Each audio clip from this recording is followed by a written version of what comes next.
without further ado, I'm going to introduce the Speaker of the House, Mitzi Johnson. Mitzi is the third woman Speaker of the House in the history of Vermont, which is very exciting. So we're very glad that you're here for that reason.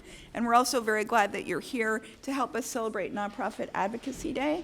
And we do this every year, and this year we have about 100 folks who will be here over the course of the day.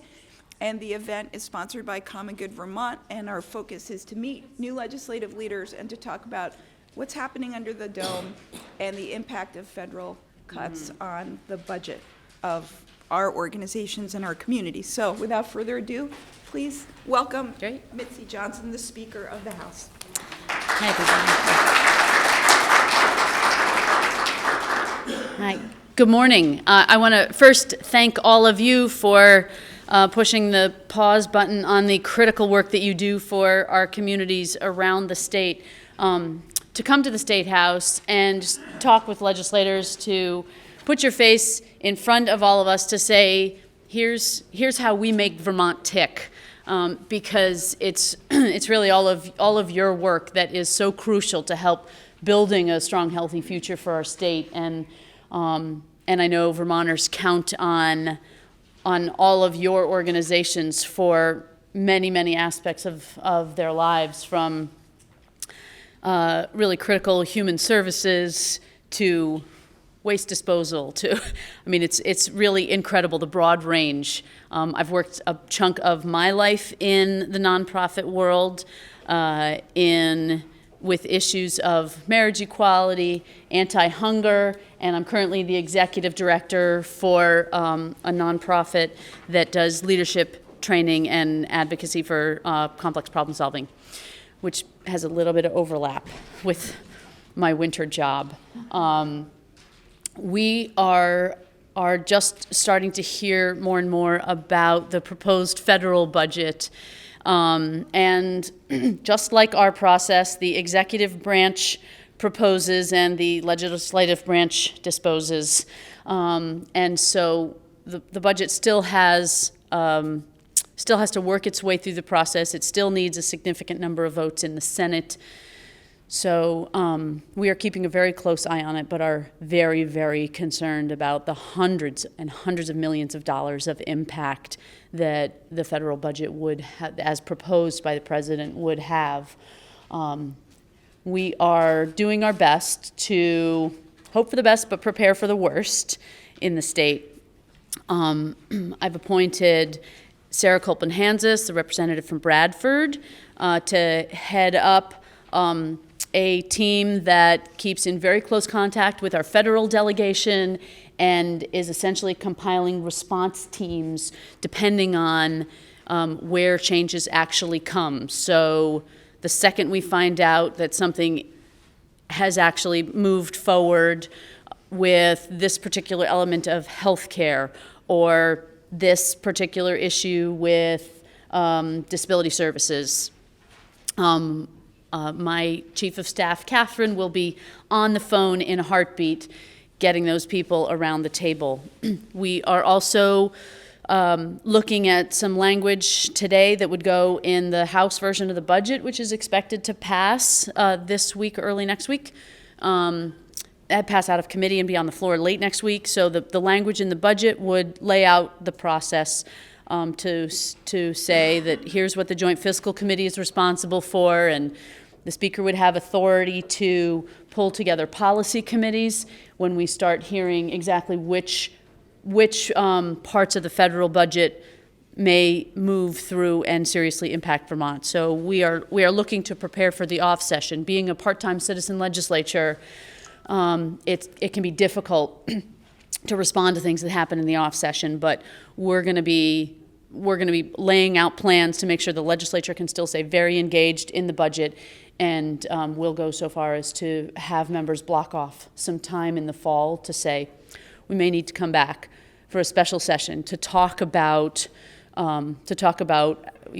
how we can mitigate the impacts of the cuts, what kind of revenues might be necessary, and what sort of policy changes might be necessary.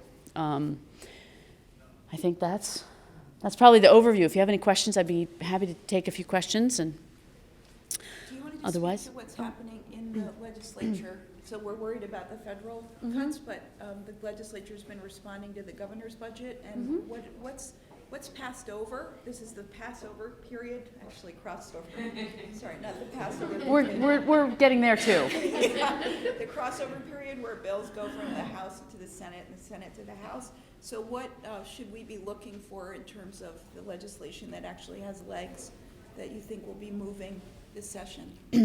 So I think where your world is affected is the we're looking at the state budget. They're wrapping up the state budget right now. We're spending more and more time looking at trying to figure out where we get the most results for investment with nationwide.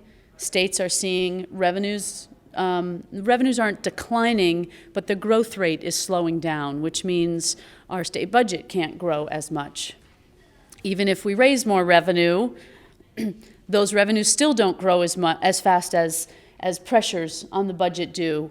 So it just creates this constant opening in the next year, this constant gap in the next year. So we're really trying to bring that into sustainability. So I think we are trying to look at how we can bring down some of the growth rate in the budget, really looking at some